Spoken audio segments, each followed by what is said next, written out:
They waited until I was weak to bring the papers. That was their mistake. You don't realize how invisible you become when you get old. Not physically invisible, you're still there, taking up space in the world. But people start looking through you instead of at you. Your opinions soften into background noise. Your warnings become the rambling concerns of someone who doesn't understand how the modern world works. And that invisibility, that gentle dismissal, creates the perfect conditions for someone to take everything from you. Because when nobody's really listening, when your own children smile and nod while checking their phones, you become an easy target. The story I'm about to tell you isn't just about money disappearing from a bank account. It's about trust weaponized, about kindness turned into a tool of destruction, and about the moment when weakness becomes the very thing that saves you. What happened to me could happen to anyone. But here's what they didn't count on.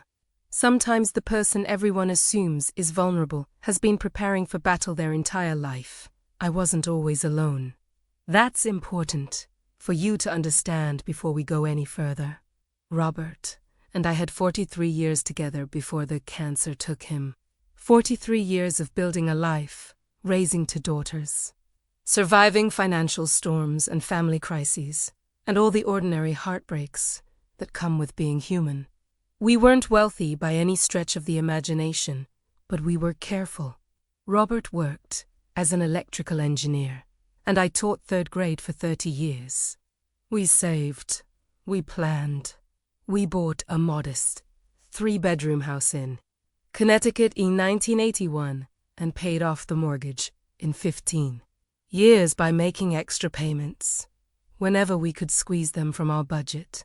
We never took elaborate vacations or drove new cars, but we went to bed every night knowing we were building something solid for our future.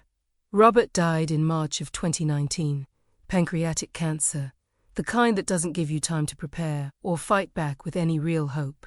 6 weeks from diagnosis to funeral. And suddenly I was 71 years old and alone in a house that felt too big and too quiet. Our daughters Jennifer and Amanda both lived out of state.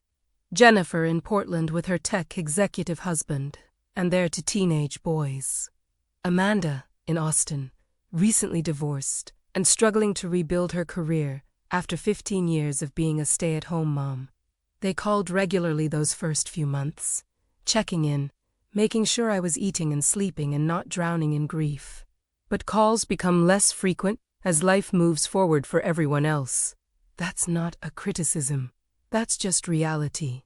By the time 2020 rolled around and the pandemic locked everyone inside, I had established a routine that kept me functional.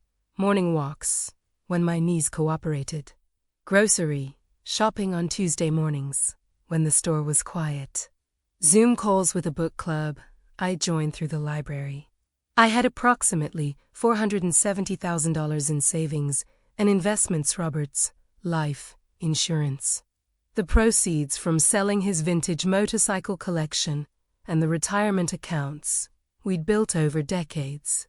The house was paid off, worth maybe $350,000 in the current market. I received Social Security and a small pension from the school district. I wasn't rich, but I was secure. I had enough to live comfortably for the rest of my life, maybe leave something meaningful to my daughters and grandchildren. The phone call came on a Thursday afternoon in September 2020. I remember because I just finished a Zoom call with my book club where we discussed The Vanishing Half, and I was still thinking about the themes of identity and secrets when the phone rang. The caller ID showed a local Connecticut number, which made me answer. I'd learned to ignore the obvious spam calls, but local numbers still felt legitimate to me. Mrs. Margaret Patterson. The voice was male, professional, with a warm tone that immediately put me at ease. My name is David Chun, and I'm calling from the Fraud Prevention Division of First National Bank. Do you have a few minutes to discuss some unusual activity we've detected on your accounts? I felt a spike of alarm. First National was indeed my bank, the one I'd used for over 30 years. What kind of unusual activity? Well, that's what we're trying to determine. Ma'am, we've noticed several attempted withdrawals from your savings account, relatively small amounts. $300 here, $500 there that don't match your normal spending patterns. These attempts were blocked by our system, but we need to verify some information to make sure your accounts are fully secure.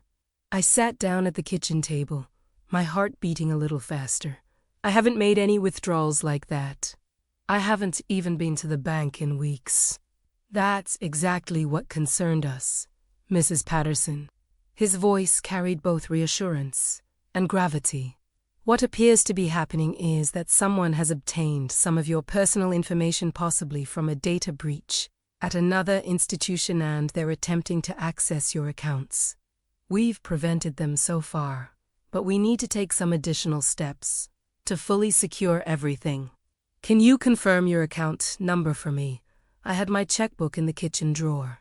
I pulled it out and read him the account number. He confirmed it matched what he had in his system, which made me feel better. He knew my account number already. This wasn't someone fishing for information. Perfect. Now, Mrs. Patterson, I need you to understand that what we're dealing with here is fairly sophisticated. These aren't amateurs. They have some of your personal information, which means we need to create what we call a secure protection protocol for your accounts. This is going to involve transferring your funds temporarily to a new, protected account while we investigate the breach and close any vulnerabilities in your existing accounts. Something about this made me pause. Why can't you just freeze my current accounts? We absolutely can do that, ma'am, and that's part of the process. But here's the problem: if we simply freeze the accounts while they're potentially compromised. These criminals sometimes find ways to file false claims or create legal complications that can tie up your money for months. I've seen cases where elderly customers couldn't access their own funds for 6, 8, even 12 months, while these things got sorted out through the courts. What we're trying to do is stay ahead of that by moving your funds somewhere these criminals can't reach them while we clean up the breach. If you've been following stories like mine, if you've ever wondered how intelligent people fall for schemes that seem obvious in hindsight, I want you to pay attention to what I felt in that moment. I wasn't convinced. I was concerned. But that concern wasn't about David Chun or First National Bank. My concern was entirely focused on the imaginary criminals who were supposedly trying to steal my money. David had successfully directed my fear away from himself and toward a threat he'd created, and his explanation that freezing the accounts might lead to legal complications sounded just plausible enough to override my instincts.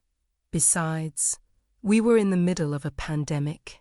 Everything felt uncertain and dangerous. Why wouldn't criminals be taking advantage of that chaos? What do you need me to do?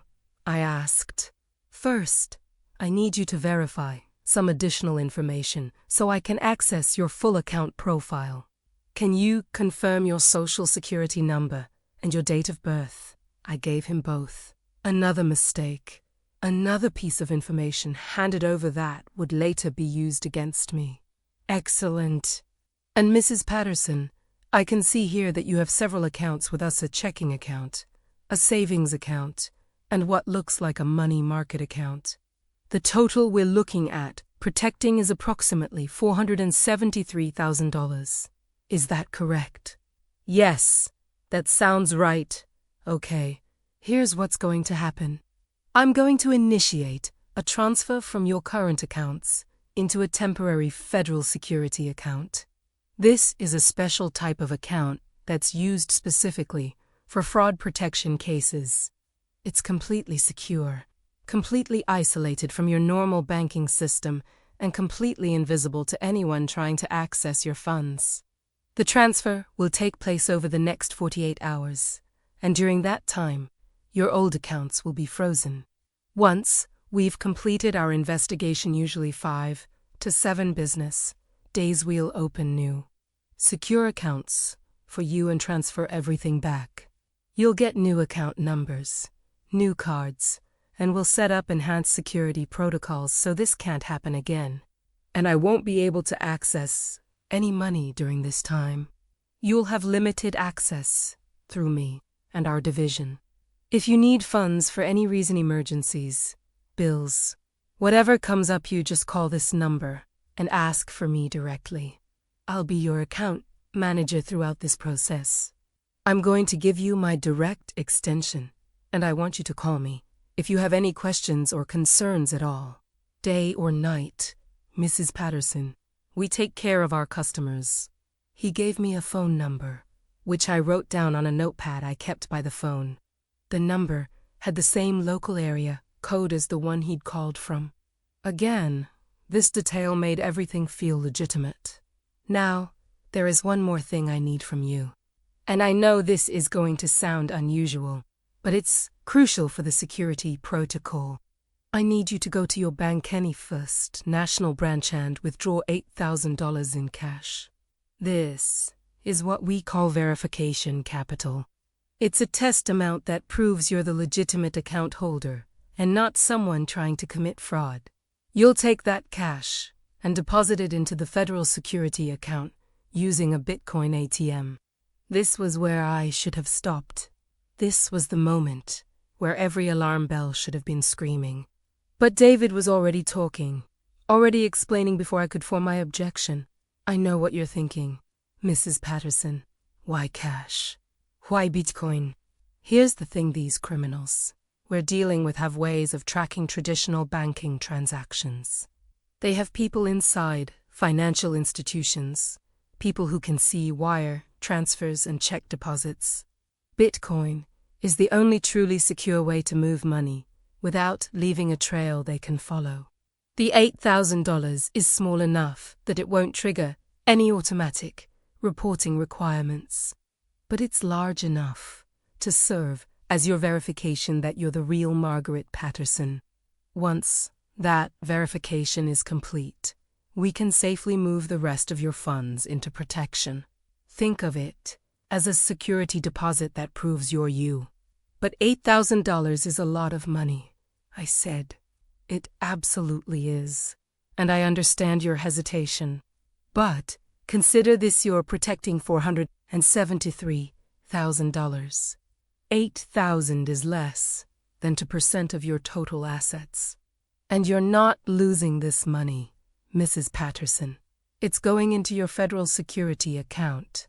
Every penny of it, plus the rest of your savings, will be returned to you in approximately 1 week. All we're doing is creating a secure barrier between you and the people trying to steal from you. I should have hung up. I should have called my daughters. I should have driven to the actual bank and spoken to someone face to face. But I was scared. I was alone. And David Chun sounded so certain, so professional, so genuinely concerned about protecting me. This is what people don't understand about these scams. They don't work because the victims are stupid. They work because the criminals are exceptionally skilled at reading people, at finding the exact emotional lever that will override logic. Okay, I heard myself saying, what do I do? David talked me through the process. I was to go to the bank the next morning, Friday, and withdraw $8,000. I should tell the teller it was for home repairs if they asked, because if I mentioned fraud or security concerns, it might alert the criminals who had supposedly infiltrated the banking system. After withdrawing the cash, I was to drive to a specific convenience store in Hartford that had a Bitcoin ATM. David would text me detailed instructions on how to use the ATM. And he would be on the phone with me the entire time to walk me through the process. The money would be converted to Bitcoin and transferred into the federal security account. And then the full protection protocol would begin. That night, I barely slept. Part of me felt relieved that someone was helping me protect my money. But another part of me, a quieter voice that I kept pushing down, Wondered if I was making a terrible mistake. I thought about calling Jennifer, but I knew what would happen. She'd tell me it was a scam. She'd be frustrated that I'd even considered it. She'd want to take over, to manage things for me, and I'd already lost Robert. I wasn't ready to lose my independence too. I told myself I'd call her after everything was resolved, after I could show her that I'd handled it myself. Friday morning, I dressed carefully, as if preparing for something important. I drove to the First National branch on Maple Street, the one I'd been using for decades. Inside, I approached the teller window, a young woman named Melissa, who I'd seen dozens of times before. I'd like to withdraw $8,000 from my savings account. Please, I said, handing her my identification and account card. Melissa's fingers moved across her keyboard, and then she paused. That's a fairly large cash withdrawal, Mrs. Patterson. Is everything okay? This was my opportunity. This was the moment where I could have told the truth, where bank protocol and simple human concern might have saved me. But I remembered David's warning about criminals inside the banking system, and I remembered his instructions. Oh, I'm having some work done on the house, I said, forcing a smile. The contractor prefers cash. Melissa nodded, still looking slightly concerned, but not alarmed enough to do anything beyond standard procedure. I'll need to get approval from the manager for an amount this large. Just a moment. She walked away from the counter, disappearing into an office in the back. I stood there, my heart pounding, wondering if somehow David had been wrong. If this withdrawal would trigger some alert that would expose the fraud before I could complete the protection protocol. But Melissa returned a few minutes later with a manager, an older man named Mr. Harrison who I'd met once or twice over the years. Mrs. Patterson, good to see you, he said warmly. Melissa mentioned you're withdrawing a significant amount. I just need to confirm you're comfortable with this transaction. You're not feeling pressured or coerced in any way. Another chance. Another opportunity to stop what was happening. But I thought about how foolish I'd look if I told them about the fraud protection protocol, and it turned out to be legitimate. I thought about David's warning that these people might be working with the criminals. And I thought about the $473,000 that supposedly needed protecting. I'm perfectly comfortable, Mr. Harrison. Thank you for checking. He nodded, signed something on Melissa's screen, and she began counting out 80 $100 bills. The money felt heavy and unreal in the envelope she gave me. I'd never carried this much cash before. I clutched the envelope tightly as I walked out of the bank and drove toward Hartford, following the directions David had texted me earlier that morning. The convenience store was in a rough neighborhood, the kind of place I'd normally never visit. The Bitcoin ATM stood in the corner near the bathroom, a boxy machine with a touchscreen that looked both high-tech and somehow dingy. I sat in my car in the parking lot, the envelope of cash on my lap, and called the number David had given me. He answered on the first ring. Mrs. Patterson, are you there? I'm here. I have the money. Perfect. I'm going to walk you through this step by step. Don't worry, this is going to seem complicated, but it's very secure. Do you have a smartphone? Yes. Good. The Bitcoin ATM is going to generate a QR code, and you're going to scan that code with your phone. But first, we need to set up a Bitcoin wallet for you. Are you somewhere private where you can talk freely? I looked around the parking lot. I'm in my car. Nobody can hear me. Excellent. Now, open your phone's camera. For the next 45 minutes, David guided me through a process I barely understood. I created a Bitcoin wallet on my phone using an app he had me download. I walked into the convenience store. The clerk didn't even look up from his phone and approached the Bitcoin ATM. I fed the $100 bills into the machine in batches, scanning QR codes, watching my phone as confirmations appeared that made no sense to me. The money disappeared into the machine and transformed into digital currency that supposedly now sat in my federal security account. When it was done, when all $8,000 had been converted and sent to an address I couldn't read or understand, I felt simultaneously relieved and sick to my stomach. "Perfect, Mrs. Patterson. You did beautifully," David said. "Now the protocol is activated. I'm going to begin the transfer of your remaining funds today. You should see everything complete by Monday or Tuesday of next week. Do not access your old accounts or call the regular bank number. If you need anything, if you have any questions, you call me directly at this number. Understood? Understood. And Mrs. Patterson? I know this was stressful, but you just protected yourself from a serious threat. You should be proud." After we hung up, I sat in the convenience store parking lot for a long time, staring at my phone, at the Bitcoin wallet app that showed an amount I didn't fully understand. I had just given $8,000 to someone I'd never met, using a technology I didn't comprehend, based on a phone call about a threat that might not exist. The rational part of my brain was screaming at me that something was wrong, but the frightened part of my brain, the part that had been carefully manipulated by David Chun, kept insisting I'd done the right thing. I drove home in silence, too shaken to even turn on the radio. When I got back to my house, I logged into my bank account on my computer, something David had told me not to do, but I couldn't help myself. Everything looked normal. All my money was still there. Nothing had been frozen. Nothing had been transferred to any federal security account. That's when the first real tendril of doubt wrapped itself around my heart. I called the number David had given me. It went straight to voicemail. I called the regular First National Customer Service number and asked to speak to someone in the Fraud Prevention Division. The representative I spoke to, a woman named Carol, told me there was no Fraud Prevention Division by that name. There was a fraud department, but they would never call customers asking them to withdraw cash or purchase Bitcoin. She asked me if I'd received a suspicious call. I hung up without answering.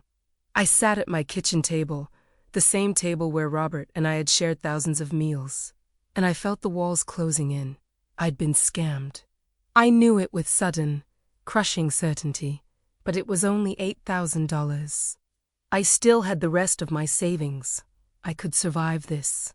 I could report it to the police, chalk it up as an expensive lesson, and move on. That's what I told myself as I paced through my house that evening, too agitated to eat dinner or focus on television. $8,000 was a lot of money, but it wouldn't destroy me. I'd been stupid, but not catastrophically stupid. The next call came on Saturday morning.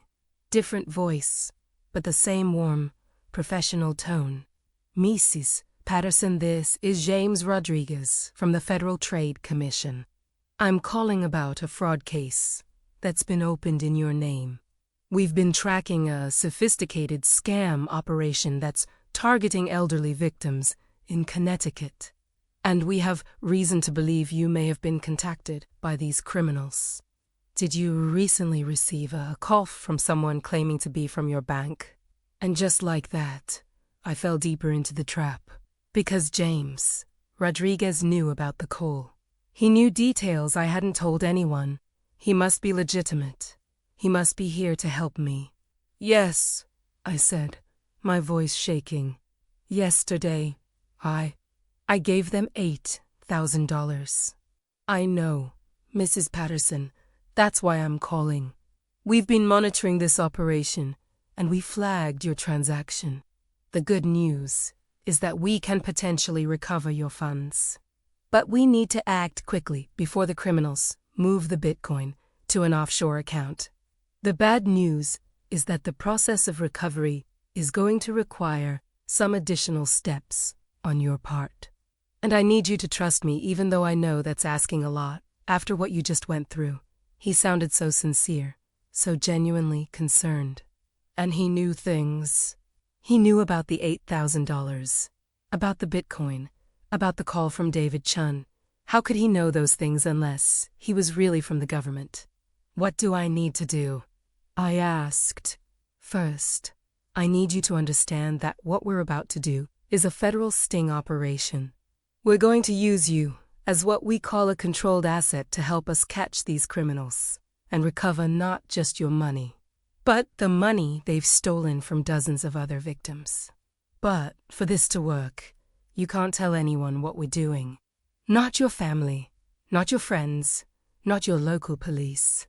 If word gets out, the criminals will disappear, and everyone's money will be gone forever. Can you keep this confidential? Yes, I whispered. Good. Now, here's what's going to happen. Over the next 2 weeks, James Rodriguez became a constant presence in my life. He called every day, sometimes multiple times. He explained that to catch the criminals, we needed to continue playing along with their scheme while the FBI built their case. This meant I needed to make additional Bitcoin purchases smaller amounts. 2,000 here, 3,000 there that would be used as bait to track the criminals' network. Every dollar I spent was being monitored by federal agents, he assured me. Every transaction was part of a larger operation that would ultimately lead to arrests and full recovery of funds. I wanted to believe him. God, how desperately I wanted to believe him. Because the alternative that I was being scammed a second time, that I was compounding my mistake, instead of fixing it, was too painful to accept. If you're wondering how anyone could fall for this, if you're thinking you would have seen through it, I want you to consider what was happening to me psychologically. I'd already lost $8,000. Admitting I was wrong about James meant admitting I'd lost even more. It meant admitting I was the kind of person who fell for scams, the kind of foolish old woman who couldn't be trusted to manage her own affairs.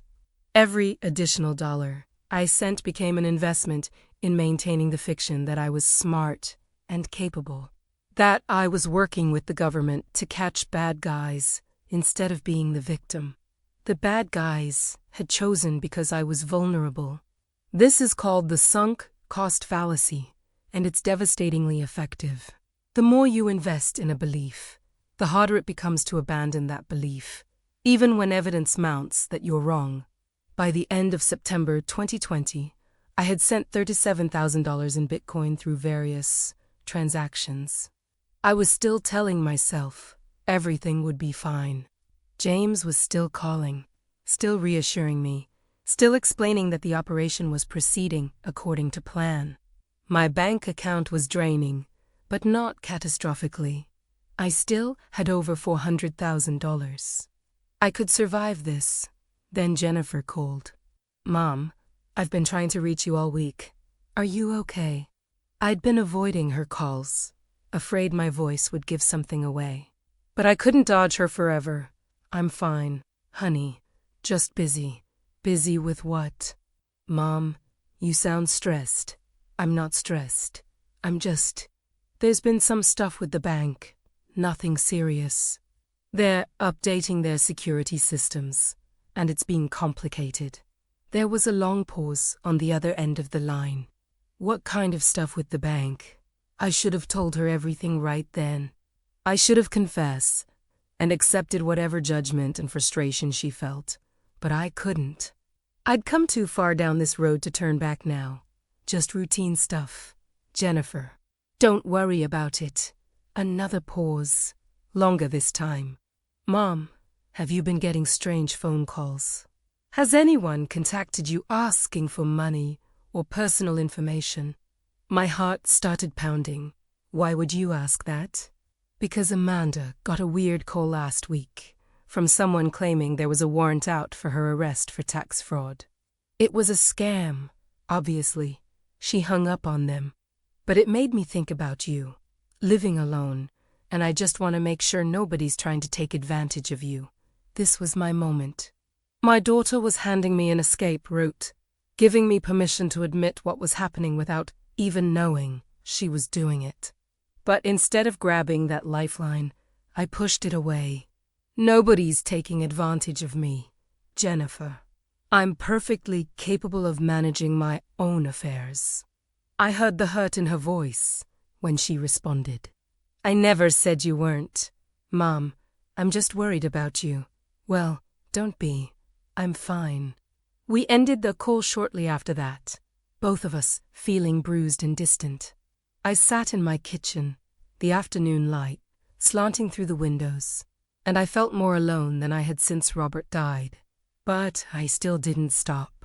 I still didn't call the police, or confess to my daughters, or do anything that might have limited the damage. Because 2 days later, James Rodriguez called with urgent news. Mrs. Patterson, we have a situation. The criminals have figured out that we're onto them. They're attempting to liquidate all their assets and disappear. If we're going to catch them and recover everyone's money, we need to make one final large transaction tonight. This is going to empty their accounts and freeze their operation, but it's going to require a significant amount, approximately $90,000. I know that's a lot. I know you've already contributed so much to this operation. But this is the end game, Margaret. This is where we catch them. $90,000. The number made me feel physically ill. But James's voice carried such urgency, such conviction. And I'd already sent $37,000. If I stopped now, all of that would be lost. But if I continued, if I saw this through to the end, I'd get everything back, plus I'd be responsible for taking down a criminal organization. I don't have $90,000 in cash, I said. You don't need cash. We're going to do this differently. I'm going to connect you with a federal payment coordinator who will help you process a wire transfer directly from your bank account into a secure federal evidence account. This is completely safe, completely legal, and completely necessary. Can you do this? I thought about my daughters. I thought about the house Robert and I had paid off. I thought about the retirement we'd planned for, the security we'd built. And I thought about being the kind of person who quits when things get hard, who loses her nerve at the crucial moment. Yes, I said. Can do it. The federal payment coordinator was named Sarah Mitchell, and she had the most soothing voice I'd ever heard. She walked me through setting up a wire transfer through my bank's online system, explained that the receiving account was a federal evidence repository, assured me that every dollar was being tracked and would be returned with interest once the operation concluded.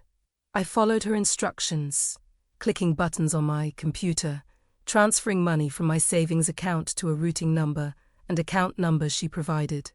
$90,000 disappeared from my account in less than 5 minutes. That night, I couldn't sleep. I lay in bed, staring at the ceiling, and for the first time I let myself truly consider the possibility that I'd been destroyed, that every call had been a lie, that David and James and Sarah weren't protectors but predators, that I'd just given away over $127,000. Nearly a third of my life, savings to criminals who had no intention of ever giving it back. The next morning, Sunday, I called James Rodriguez's number. It went to voicemail. I called Sarah Mitchell's number. Voicemail. I called the original number. David Chun had given me weeks earlier. Disconnected. I sat at my computer and logged into my bank account with shaking hands. The $90,000 wire transfer was marked as complete. The money was gone. My savings account, which had held $473,000 at the start of September, now held $346,000. I'd lost $127,000 in less than a month. I don't remember the rest of that day clearly. I know I didn't eat. I know I walked through my house like a ghost, touching furniture and walls, grounding myself in physical reality, because nothing else felt real anymore. I thought about suicide. Not seriously, not in the sense that I made plans, but the thought flickered through my mind more than once. How much easier it would be to simply stop existing than to face what I'd done. Monday morning, I called Jennifer. "Mom, what's wrong?" She knew immediately that something was wrong. Maybe she heard it in my voice, or maybe she'd been waiting for this call on some level. "I need help," I said, and then I started crying. Not gentle tears, but harsh, choking sobs that I couldn't control. "Jennifer, I need help." She was on a plane that afternoon. Amanda arranged to fly in the next day. Within 48 hours, both my daughters were in my house in Connecticut, sitting at my kitchen table, listening as I confessed everything. Every call, every transaction, every lie I'd told myself to justify continuing down a path I'd known in my heart was wrong. Jennifer was furious. Not at me, but at herself for not being there, for not catching the signs, for not pushing harder when I'd been evasive on the phone. Amanda was quieter, more practical, already making a list of what needed to be done. Call the bank, file a police report, contact the FBI, change all my passwords and close all my compromised accounts, check my credit report for any additional fraud. But here's what neither of them understood, what I couldn't make them understand. The money was gone. The Bitcoin transactions were irreversible. The wire transfer had disappeared into an account that probably didn't exist anymore. The police would take my report and add it to a file with hundreds of similar reports, but they wouldn't recover my money. The FBI might investigate, but these scams operated from overseas, from countries with no extradition treaties, using technology designed specifically to prevent tracking. I'd been careful and cautious my entire life, and in 1 month of fear and manipulation, I'd lost over $127,000 that I would never see again.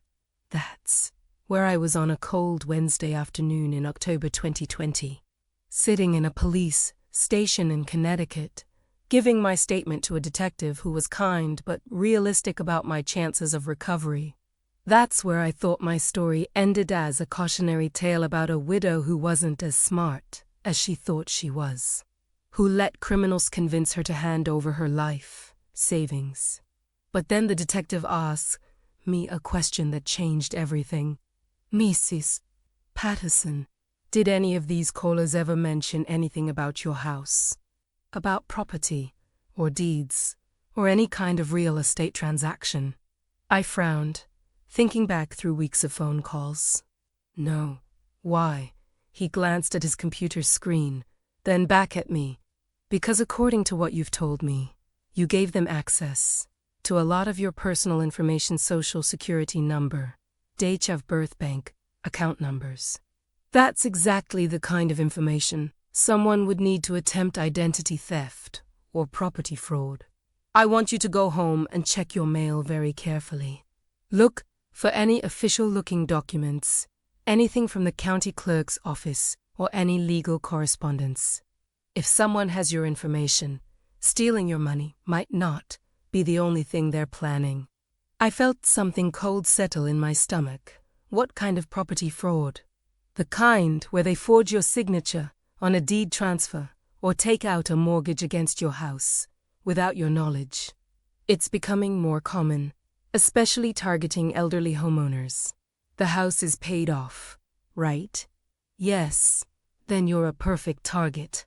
No mortgage means no bank checking up on the property.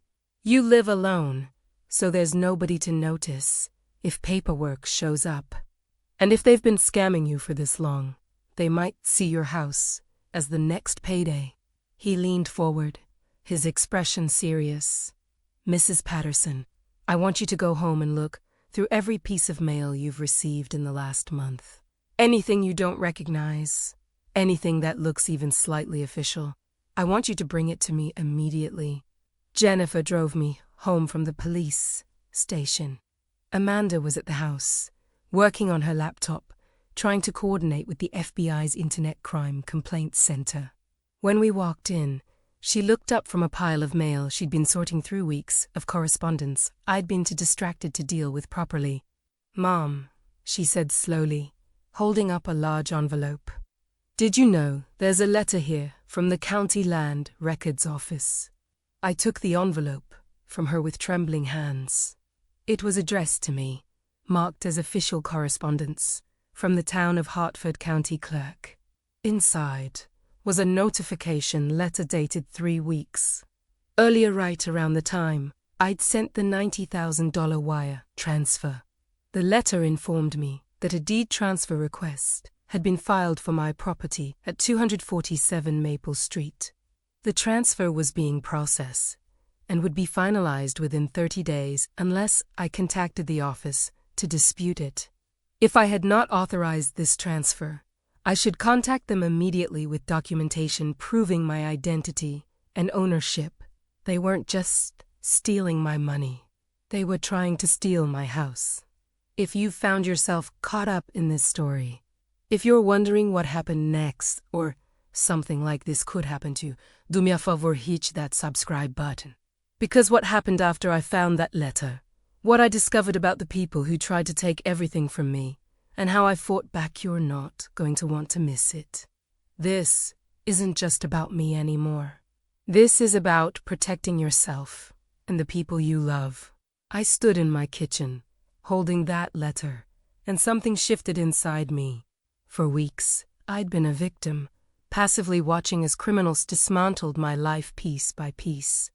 I'd been too ashamed to tell my daughters, too confused to trust my own judgment, too frightened to do anything but obey.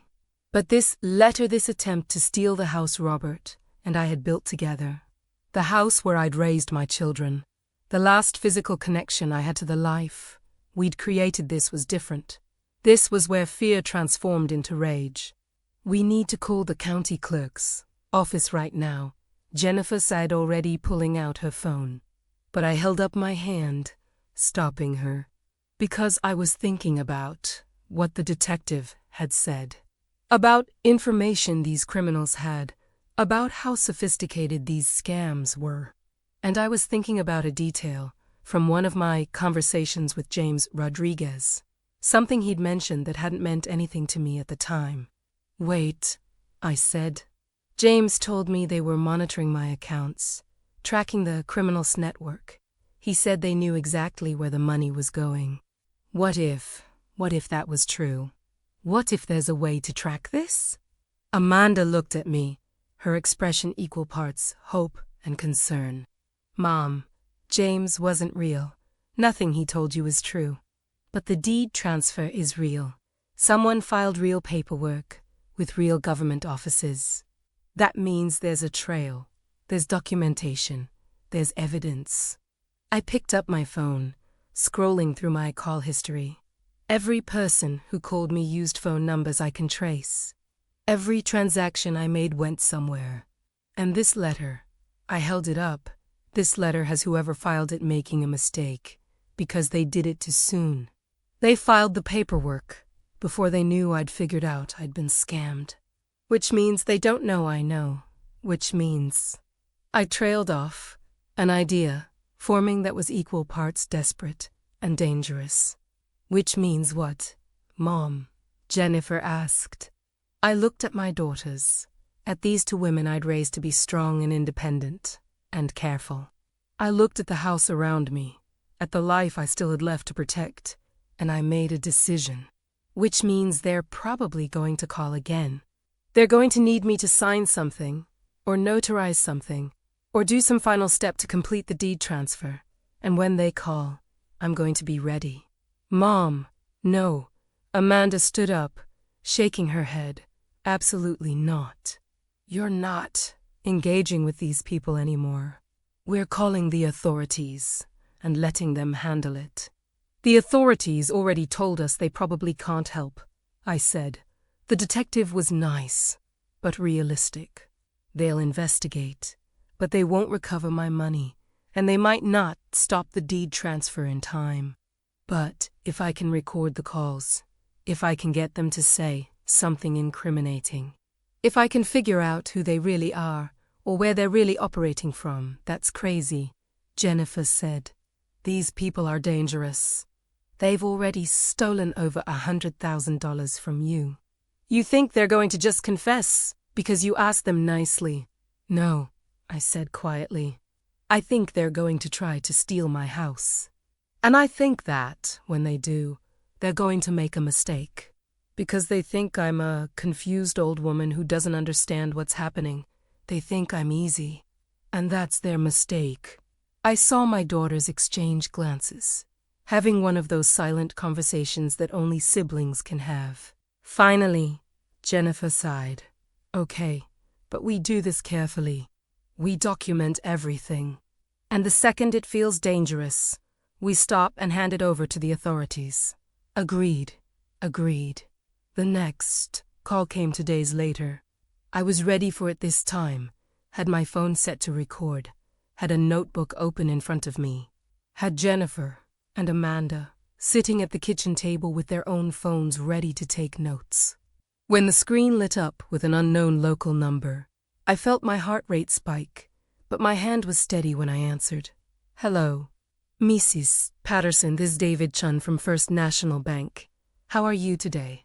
The same voice. The same warm professional tone. The same man who had started this nightmare, now calling back as if nothing had happened, as if he hadn't stolen over $30,000 from me.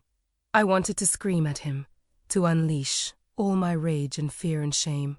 But instead, I kept my voice calm and slightly confused, playing the role he expected. Oh, David. Hello.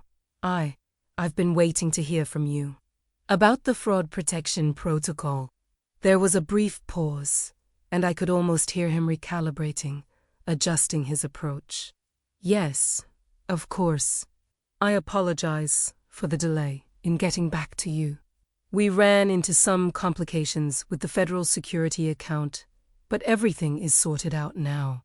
In fact, I have good news. We've successfully protected your funds, and we're ready to begin the transfer back to your new secure accounts. But first, we need to handle one final piece of business. What kind of business? Well, as part of the enhanced security protocol, we discovered that your property, the house, at 247 Maple Street, has some irregularities in its title documentation. Nothing you did wrong, but there are some old liens or claims that need to be cleared before we can fully secure your assets. We've arranged for a title company to handle the cleanup, but it requires your signature on some forms. They're going to send a representative to your house tomorrow morning to take care of everything. Very quick, very simple. You'll sign a few forms. They'll notarize them, and then everything will be cleared up. There it was, the final play. They wanted me to sign away my house in person, wanted a notary to make it look legitimate, wanted to complete the fraud with my cooperation. What kind of forms? I asked. Just standard title clearance documents. The representative will explain everything when they arrive. I'm going to text you their information right now. Her name is Susan Crawford, and she'll be there at 10 o'clock tomorrow morning. Do you have any questions?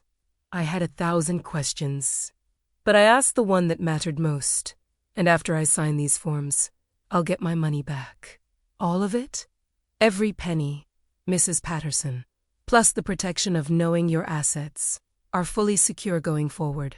This is the last step. After he hung up, I sat staring at my phone as a text message came through with a name, phone number, and appointment time. Susan Crawford, tomorrow at 10. Jennifer Lurk. You're not seriously considering letting this person into your house? Yes, I am. Mom, listen to me. I set my phone down and looked at both my daughters. They're going to come here tomorrow, whether I invite them or not, whether I'm prepared or not. But if I control the situation, if I set the trap instead of walking into theirs, maybe we can get something that will help the police actually do something. And if they're not just scammers, Amanda asked quietly, what if they're violent? What if this Susan Crawford shows up with someone else, and they hurt you. It was a valid fear. A real possibility I'd been trying not to think about. But I looked around my kitchen, at the house I'd lived in for almost 40 years, and I thought about Robert. About how we'd fought for everything we had, how we'd never once taken the easy path, or given up when things got hard. And I thought about all the other people these criminals would victimize if nobody stopped them. Then I guess we make sure we're not alone, I said. We have the police on speed dial. We set up cameras. We make sure there are witnesses. But I'm not running, not anymore. That night, we prepared. Jennifer positioned her phone on a bookshelf, with a view of the living room, set to record. Amanda arranged to have a friend, a large, intimidating friend who worked as a personal trainer, parked in a car outside the house as backup. I rehearsed what I would say, how I would act, trying to find the balance between appearing cooperative and appearing too cooperative. The detective I'd spoken to earlier called me that evening after Jennifer contacted him about our plan. He wasn't happy. Mrs. Patterson, I understand your frustration, but what you're describing could be considered entrapment. It could also put you in physical danger. I strongly advise against this course of action. What do you advise, detective? That I let them complete the deed transfer and hope you catch them eventually. There was a long silence. I can't tell you what to do. But if you insist on going through with this, make sure there are multiple witnesses. Make sure you're recording everything legally. Connecticut is a one-party consent state for recording. So that's in your favor, and make sure you have a way to get help immediately if things go wrong. And Mrs. Patterson, don't sign anything. No matter what they say, no matter what they threaten, do not put your signature on any documents. I won't. 10 o'clock. The next morning arrived with painful slowness. I'd barely slept, had been awake since 5, checking and rechecking our preparations. Jennifer and Amanda were both in the house, stationed in different rooms but close enough to intervene if necessary. Amanda's friend Marcus was parked down the street with instructions to come running if we didn't text him every 15 minutes. I had my phone in my pocket, set to record. Jennifer's phone was recording from the bookshelf. At 9:58, a silver Honda Civic pulled into my driveway. A woman emerged, middle-aged, professionally dressed in a navy blazer and slacks, carrying a leather briefcase that looked expensive. She could have been anyone. A real estate agent, a lawyer, a friend of a friend stopping by for coffee. Nothing about her screamed danger or criminality. That's what made this so insidious. I opened the door before she knocked, wanting to control even that small element of our interaction. Mrs. Patterson. She smiled warmly, extending her hand. I'm Susan Crawford from Hartford Title Services. Thank you so much for meeting with me today. Her handshake was firm and dry. Her smile seemed genuine. If I hadn't known better, I would have invited her in without a second thought. Come in, I said, stepping back. Can I offer you coffee? Oh, that's very kind, but I'm fine. This should only take a few minutes. She followed me into the living room, settling into the armchair. I directed her to the one that was perfectly framed in Jennifer's phone camera. I understand, David Chun from your bank explained the situation. We just need to clear up these title issues, and then everything will be sorted out. Actually, I said, sitting down across from her. My hands folded calmly in my lap, even though my heart was racing. I'm a little confused about what title issues you're referring to. I've owned this house since 1981. The mortgage was paid off in 1996. I've never had any liens or claims against the property. Susan's smile didn't waver, but something shifted in her eyes. A calculation, a quick assessment of whether she needed to adjust her approach. Oh, these are very old issues, Mrs. Patterson, probably from before you even purchased the property. But they've surfaced now, during the fraud protection review, and they need to be resolved before your bank can complete the security protocol. It's really just a formality. What kind of issues specifically? Technical issues with the title transfer from the previous owner. Nothing you need to worry about. The forms I have here will clear everything up. She opened her briefcase and pulled out a folder containing what looked like official documents, multiple pages, dense with legal language, places marked with little yellow tabs indicating where signatures were required. I took the documents from her, making a show of reading them carefully, even though the legal jargon was mostly incomprehensible to me. But I could see the key words: transfer of title, quitclaim deed, current owner and new owner. These weren't forms to clear up old issues. These were forms to transfer ownership of my house to someone else. I don't understand, slowly looking up her. These look like they're transferring ownership of my house. Why would I sign something like that? Susan's smile tightened slightly. As I explained, Mrs. Patterson, these are just formalities to clear the title issues. You're not actually giving up ownership, you're clarifying ownership through the proper legal channels. Once these are signed and notarized, the bank can verify that you're the legitimate owner and complete the fraud protection protocol. And my money. The $127,000 I sent for the Bitcoin verification and the federal sting operation. When do I get that back? For just a moment less than a second, her professional mask slipped. Her eyes widened slightly, and I saw recognition flicker across her face. She knew exactly how much I'd lost. She knew about the Bitcoin. She knew about every transaction, every lie, every dollar they'd stolen from me. Then the mask was back in place. I'm not familiar with those details, Mrs. Patterson. I'm just here to handle the title paperwork. But I'm sure David can answer any questions about the banking side of things once we complete this step. I don't think so, I said quietly. I'm sorry? I don't think I'm going to sign these forms. Because I think you know exactly what's been happening to me. I think you're part of the same group of people who've been calling me for weeks, stealing my money, and now you're here to steal my house. And I think you should leave. The room went very still. Susan Crawford, if that was even her real name, sat motionless in the chair, her hands resting on the briefcase in her lap, her expression unreadable. For a long moment, neither of us moved. Then she smiled. Not the warm, professional smile from before, but something colder and more honest. Mrs. Patterson, I think there's been a misunderstanding. If you're not comfortable signing these forms today, that's perfectly fine. But I should mention that the title issues I mentioned are already a matter of public record. If you don't resolve them voluntarily, the county will be forced to resolve them through other means. That process can be very expensive and very lengthy. It could result in liens against your property, or even forced sale to clear the debt. I'm offering you a way to avoid all of that. But if you'd rather deal with it through the courts. She let the threat hang in the air, and I understood what she was really saying. Sign the forms.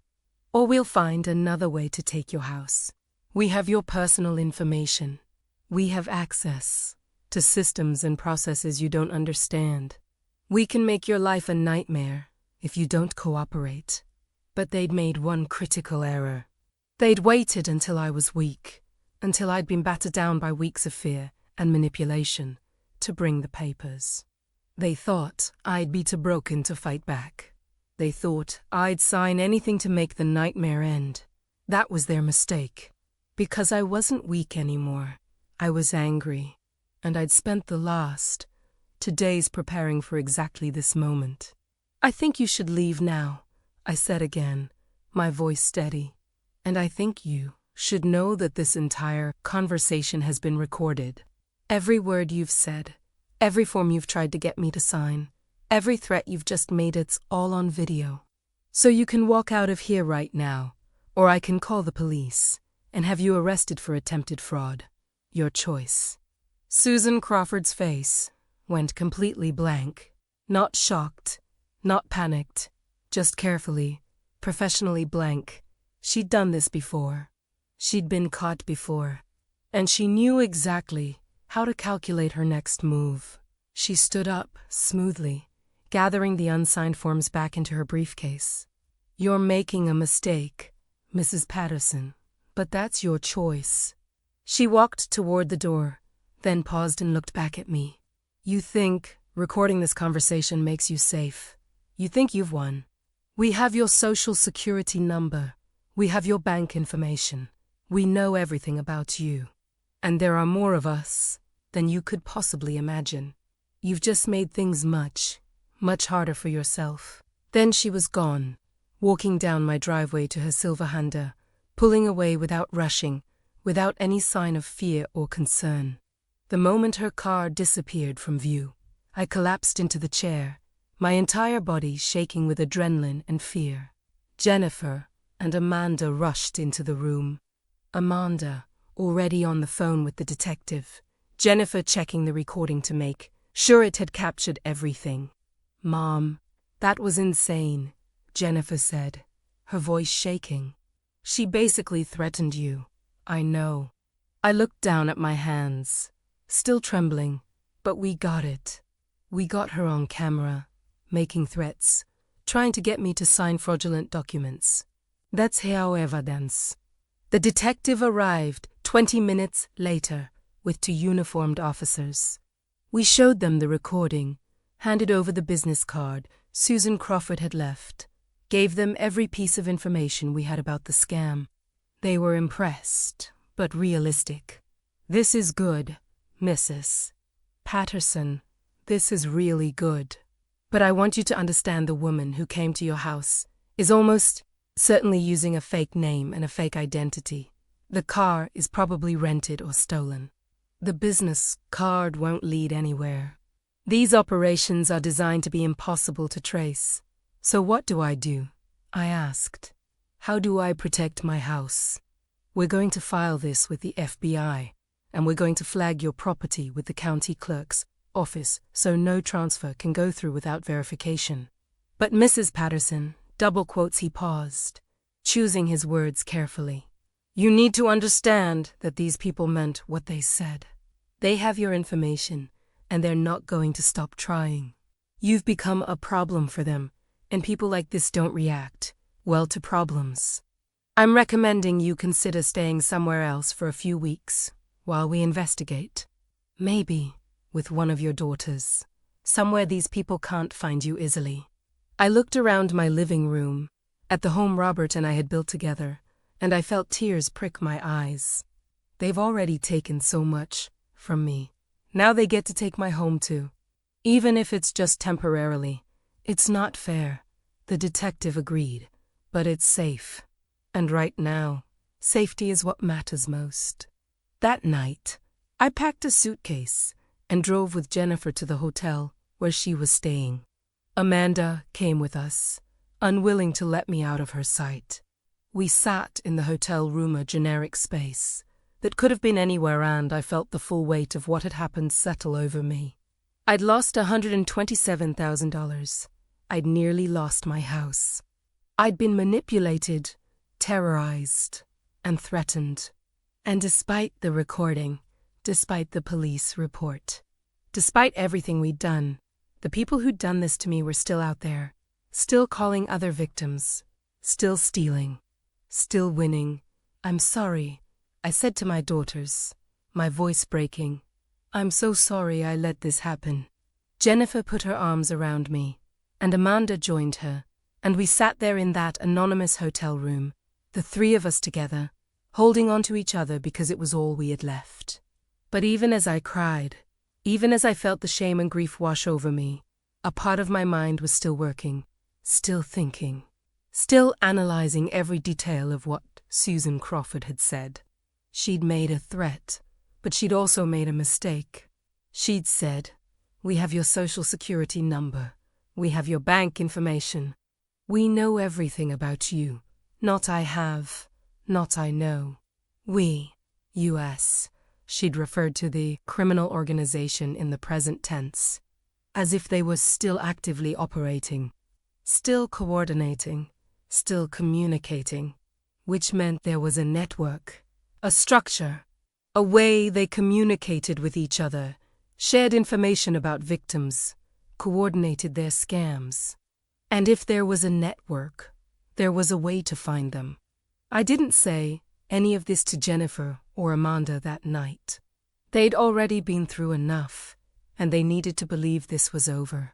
But I lay awake in the hotel bed, staring at the ceiling, and I knew in my bones that I wasn't done fighting. Not by a long shot. I want to ask you something, and I need you to really think about it. When was the last time you verified that your bank account information was secure?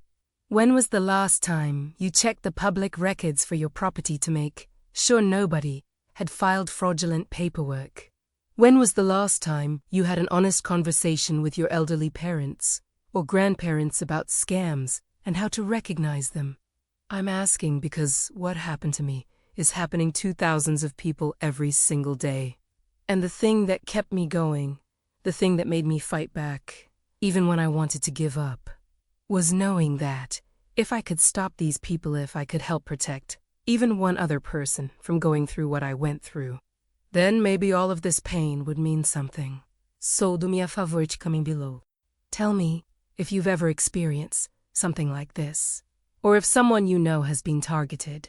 Share this video with someone who needs to see it. Because awareness is the first line of defense, and your comment, your share, your willingness to talk about this stuff might save someone's life savings. I'll be reading every comment, I promise. The investigation that followed was frustrating and slow. The FBI opened a case file. The local police contacted me regularly with updates that were usually some variation of "we're still working on it." The county clerk's office flagged my property and sent me documentation confirming that no transfer could occur without me appearing in person with multiple forms of identification. My bank froze and then reopened my accounts with new numbers and enhanced security features. But the money was gone. The Bitcoin transactions were irreversible, sent to wallets that were immediately emptied and dispersed through dozens of other wallets in a pattern designed specifically to prevent tracking. The wire transfer had disappeared into an account at a small credit union that had been opened with fake identification and closed the day after receiving my $90,000. Every phone number I'd been given was disconnected. Every person I'd spoken to had vanished like smoke. I moved back into my house after 2 weeks, but it didn't feel the same. I installed a security system with cameras at every door and window. I stopped answering calls from numbers I didn't recognize. I became hypervigilant about every piece of mail, every email, every text message. The trust I'd once had in banks, in authority figures, in my own judgment was shattered. Jennifer and Amanda returned to their lives, though they called me every day, sometimes multiple times. They'd set up monitoring software on my computer and phone that would alert them to any suspicious activity. They'd considered having me move in with one of them permanently, had even started researching assisted living facilities. Until I'd shut that conversation down with more force than I'd intended. I'd lost enough. I wasn't losing my independence, too. 3 weeks after Susan Crawford's visit, I received an email that changed everything. It came from an address I didn't recognize. Truth Seeker to 187@protonmail.com. The subject line read simply, "You're not alone." I almost deleted it as spam, but something made me open it instead. "Mrs. Patterson, my name is Patricia Way, and I was scammed by the same people who scammed you. I lost $93,000 between September and October 2020. Like you. I reported it to the police. Like you, I was told there was little chance of recovery. Unlike you, I didn't stop there. I've spent the last 6 months tracking these people. I know who some of them are. I know where they operate from. And I know how to hurt them back. If you're interested in actually doing something about what happened to us, call me at the number below. But only call if you're serious. Only call if you're ready to go further than the police are willing to go. We can't get our money back, but we can make damn sure they don't do this to anyone else. The email included a phone number with a California area code. I stared at that email for a long time, my coffee growing cold in my cup. Every rational part of my brain screamed that this was another scam, another trap, another manipulation designed to exploit my anger and desperation. But another part of me, the part that had stood up to Susan Crawford, the part that had refused to sign away my house, wondered if maybe, just maybe, Patricia Way was telling the truth. I picked up my phone and dialed the number. A woman answered on the second ring. "This is Patricia. This is Margaret Patterson. I got your email." There was a pause, and I heard what sounded like relief in her voice when she spoke again. "Thank you for calling. I wasn't sure you would.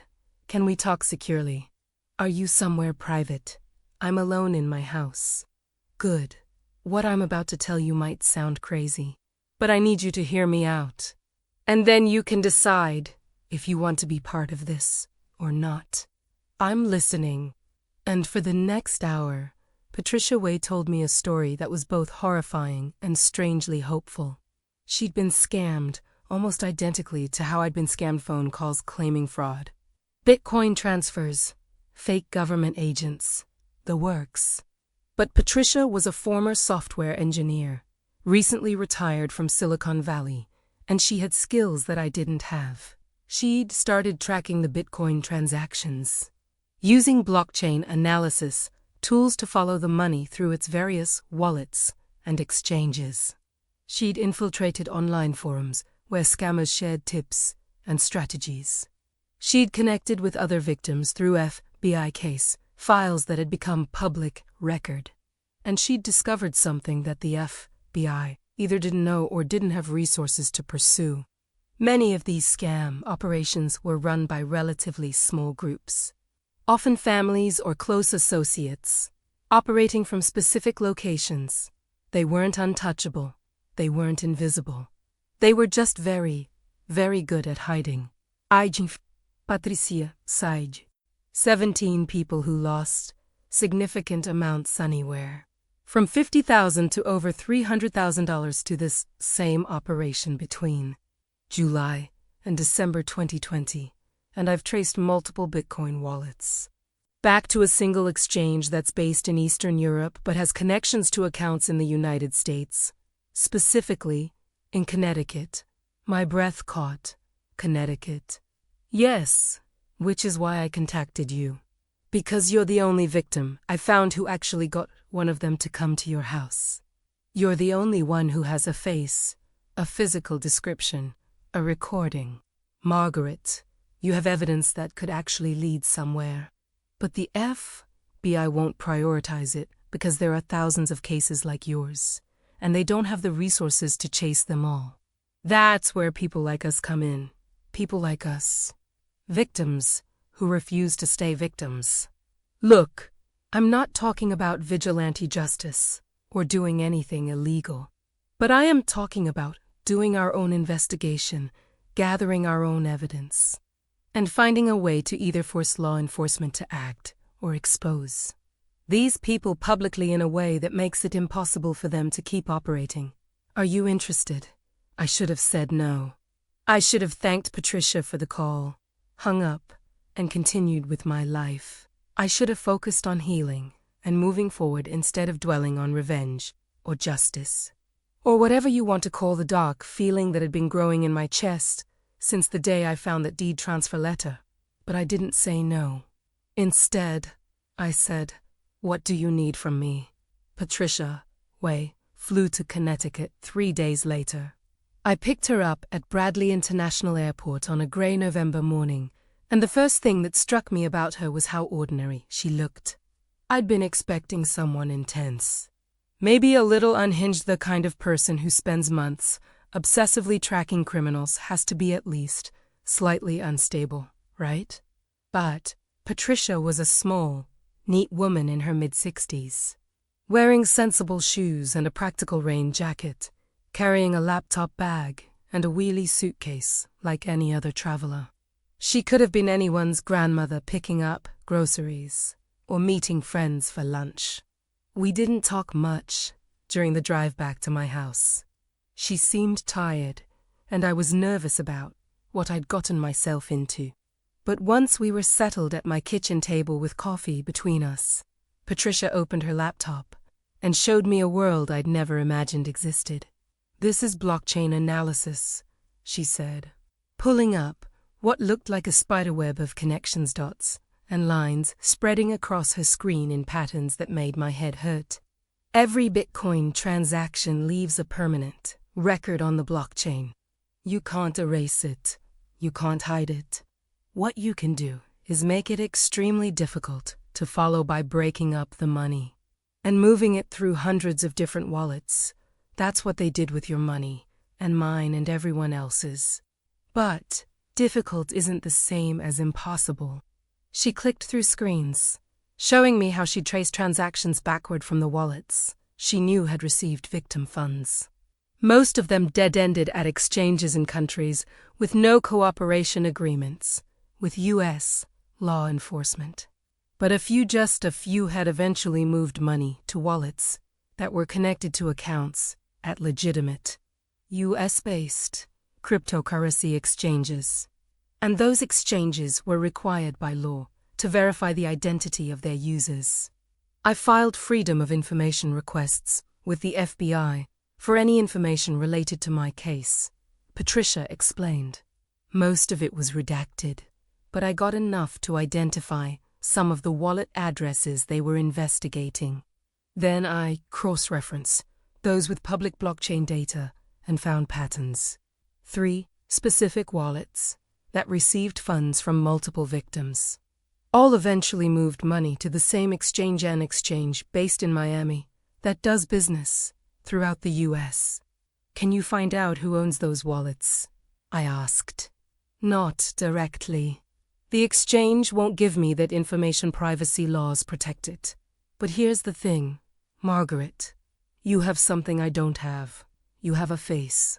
You have a physical person who came to your house, who tried to get you to sign documents, who made specific threats. If we can identify her, Susan Crawford, or whatever her real name is, and if we can connect her to these wallets, then we have something concrete to take to law enforcement that they can't ignore."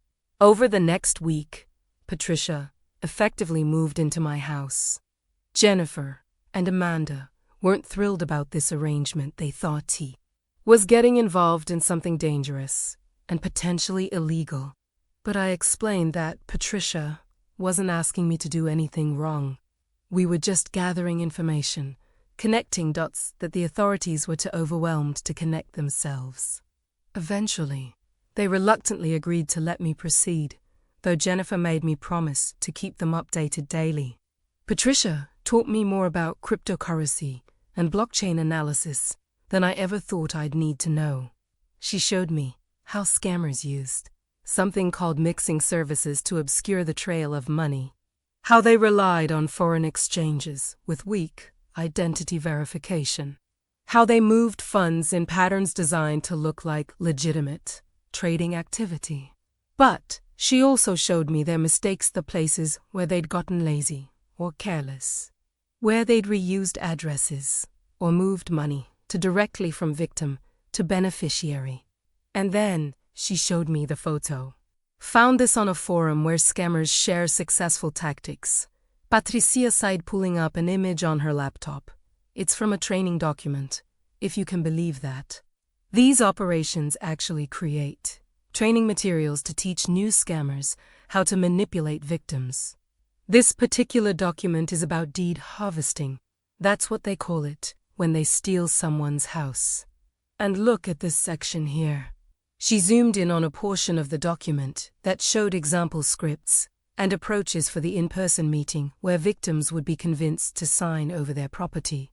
And there, in a small photo used to illustrate professional appearance, was a woman in a navy blazer carrying a leather briefcase. It was Susan Crawford, Or rather, it was the woman who'd called herself Susan Crawford when she came to my house. In this training document, she was identified as case study A, successful closer in high-value property transfer. No name was given, but her face was clearly visible. I think she's a specialist, Patricia sighed. Most of the phone scammers are lower level. They work from scripts. They make hundreds of calls a day. They get a small percentage of whatever they steal. But the people who actually show up in person, who handle the final steps of major frauds, they're more experienced, more valuable to the organization, which means they're more likely to have direct connections to the money. So how do we find her? Patricia smiled, but it wasn't a happy smile. It was the smile of someone who'd been waiting for this exact question. We bait a trap, and we use you as the bait. The plan Patricia proposed was risky, but simple in concept. We would create a fake victima, persona, that would be attractive to the same scam operation that had targeted me. This fake victim would have significant assets, live alone, and show vulnerability to the same types of manipulation that had worked on real victims. Patricia would handle the technical side, creating bank accounts and financial footprints that would look real to anyone investigating. My job would be to actually answer the phone calls when the scammers inevitably reached out. How do we know they'll call? I asked, because they never stop. These operations run constantly, cycling through phone lists, testing approaches, looking for new victims. And they've gotten sophisticated about targeting. They buy data from breaches. They scrape public records. They build profiles. If we create the right profile and put it in the right places, they'll find it. But why would they target someone who looks like an obvious setup? Because they won't see a setup. They'll see an elderly widow with money in the bank, recently deceased spouse, isolated from family. They'll see exactly what they saw in you and me, and all the other victims. The difference is, this time we'll be ready for them. It took 3 weeks to set everything up. Patricia created an identity. Eleanor Morrison, 73 years old, widow, living in a house in West Hartford that was actually a rental property Patricia had arranged for us to use. She created bank accounts with just enough money in them to look legitimate, set up a phone number, planted information in public databases that would make Eleanor look real to anyone searching, and then we waited. The first call came on a Tuesday afternoon in December. I was sitting in Eleanor Morrison's rental house, a small, neat 2-bedroom that Patricia had furnished with donations from victims she'd connected with when the phone rang. Patricia was there with me, recording equipment set up, notepad ready. I answered using the slightly tremulous voice I'd practiced. "Hello? Mrs. Morrison, Eleanor Morrison." The voice was male, professional, warm, not David Chun, but similar. "My name is Michael Torres, and I'm calling from Social Security Administration regarding an issue with your benefits account." And there it was. The same playbook, the same Malay, same lies. Over the next 45 minutes, Michael Torres told me that my Social Security number had been compromised, that there were fraudulent claims being filed in my name, that I needed to verify my identity and secure my benefits immediately. He was smooth, practiced, hitting every emotional button designed to create fear and urgency. But this Jimmy, I knew what was coming. This time, I wasn't alone and confused and grieving. This time, I had Patricia sitting across from me, showing me notes and suggestions, helping me play the role perfectly. I gave Michael Torres exactly what he wanted: a frightened, isolated victim who was willing to follow instructions to protect herself. I wrote down the callback number he gave me. I agreed to contact my bank. I promised not to tell anyone what was happening because he warned me that the criminals who'd stolen my identity might have accomplices in local law enforcement. When the call ended, Patricia was smiling. "Perfect. You were perfect. Now we wait for the callback. Over the next week, I spoke to Michael Torres 3 more times. Each call pushed me further into the scam. Verify your identity with your bank. Withdraw cash for verification purposes. Purchase gift cards to secure your benefits account. But Patricia and I never actually sent them money. We stalled, asked questions, created small obstacles that would keep them engaged without requiring us to actually lose anything. Patricia explained that what we were really doing was keeping them on the line long enough to gather information, phone numbers they called from, times they were active, patterns in their approach. The longer they think Eleanor is a viable target, the more information they'll reveal, Patricia explained. Eventually, if we play this right, they'll escalate to the property transfer phase. That's when the in-person closer shows up. That's when we might see her again. But that's not what happened. Because on the 8th day of our operation, I got a call that changed everything. It was from Jennifer. "Mom, something really weird just happened." I got a call from someone claiming to be from the IRS, saying I owed back taxes and there was a warrant out for my arrest. I knew it was a scam, so I hung up. But Mom, the person who called, knew details about me. They knew where I worked. They knew Amanda's name. They said if I didn't pay immediately, they'd contact other family members to collect the debt. "Mom, I think they were talking about you." My blood went cold. They were targeting my daughter. Not Eleanor Morrison, not some fake identity we'd created. They were going after my actual family. I looked at Patricia, who'd been listening to my side of the conversation. "They know," I said. "Somehow they figured out what we're doing, and they're going after Jennifer." Patricia's face went pale. "That's not possible. We were so careful. Eleanor Morrison has no connection to you. No overlap in our digital footprints." But I was already pulling up my email, my hands shaking. And there it was, buried in my spam folder from 2 days earlier. An email with the subject line, "We know what you're doing. Margaret." The email was short and terrifying. "You think you're clever, setting up fake victims and wasting our time. You think you and your new friend Patricia can play detective and somehow stop us. You're wrong. We told you that you'd made things harder for yourself, and now you're going to learn what that means. Your daughter Jennifer, pretty name, she's next. Then Amanda. Then maybe those grandchildren in Portland. Back off, or your entire family pays the price." I felt the room spin around me. This wasn't supposed to happen. This was supposed to be controlled, safe, something I could do to fight back, without putting anyone else at risk. But I'd been naive. These people were professionals. They had resources and connections I couldn't match. And now I'd painted targets on my daughters and grandchildren. "We have to stop," I said to Patricia. "This is over. I can't risk my family for this." Patricia was reading the email over my shoulder, her expression grim. "Margaret, if we stop now, they win. They control you forever through fear. They can threaten your family anytime they want to keep you quiet. Then what do I do? Let them actually hurt my daughters. Patricia, I can't." "No, you can't. But you also can't live in fear for the rest of your life. These people are bullies, Margaret. They're used to victims backing down. What they're not used to is someone who pushes back harder." "How? How do I push back against people who have all my information, who know where my family lives, who can apparently track whatever we're doing?" Patricia was quiet for a long moment, staring at her laptop screen. Then she said something I'll never forget. "We go to the press. We go public with everything we have. We make it impossible for them to operate in the shadows." The idea terrified me. Going public meant admitting to the world that I'd been scammed, that I'd lost over $100,000 through my own poor judgment.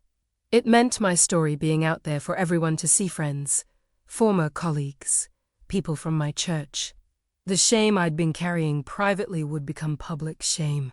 But Patricia was right. As long as these people operated in darkness, as long as victims stayed silent out of embarrassment, they would keep winning. What would we need to do? I asked.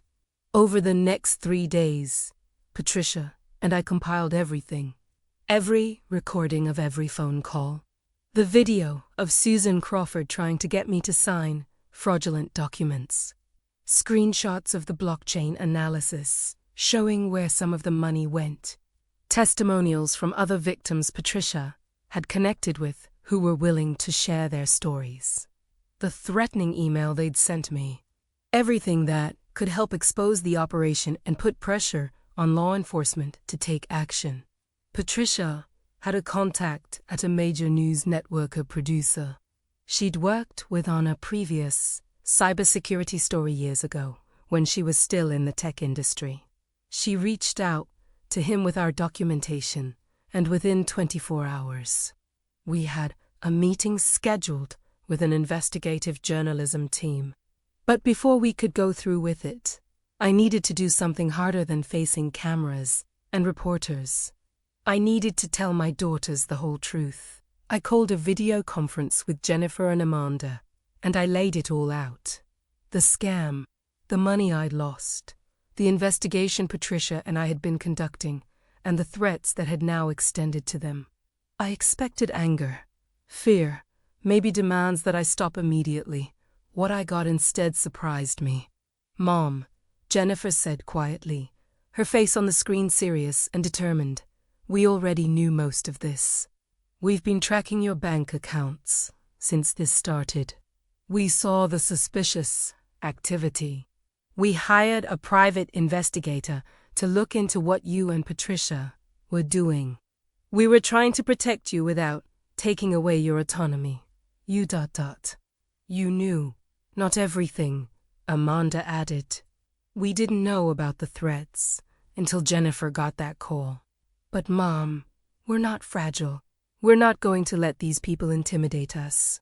If you want to go public with this story, if you think that's the way to stop them, then we support you.